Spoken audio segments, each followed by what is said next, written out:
Okay, in example 4, it talks about how to find the arc functions using a calculator. To find the arc tangent of negative 8.45, the first thing I'm going to do is check my mode.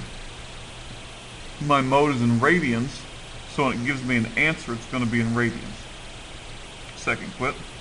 So to do the arc tangent, that's where this tangent negative 1 button comes in. So second tangent negative 1 means arc tangent, negative 8.45. Hit enter, and it gives me negative 1.45 radians. Okay, let's change that to degrees just for fun. So times 180 divided by second pi, enter.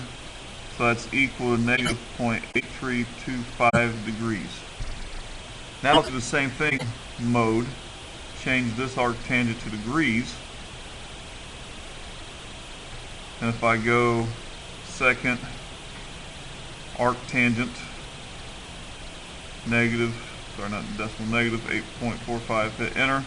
Notice it gives me negative 83.25 degrees.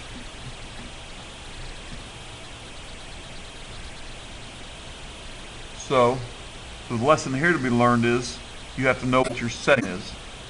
Since my first setting was in radians, it's negative 1.45 radians. Since my second setting I used was degrees, it's also negative 83.25 degrees. So the lesson to be learned again is know the setting the calculator's in. Notice that when I did it in radians and converted to degrees, I got the exact same answer I did when I left it in degrees. Okay, so make sure you follow directions in the book about what setting it wants you to use, plus which setting makes sense for your answer. Alright, for arc cosine, this means arc cosine. Second sine negative 1. I change it to radians, 0.2447, hit enter. And I get it's about 0.2472 radians. Okay. For the arc cosine of 2, second arc cosine 2, enter. Notice I got an error message. Error domain. Why is that?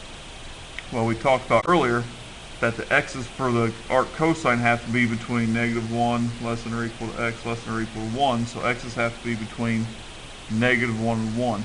Since 2 is outside that domain, the answer is there is no arc cosine or does not exist for that one. Okay?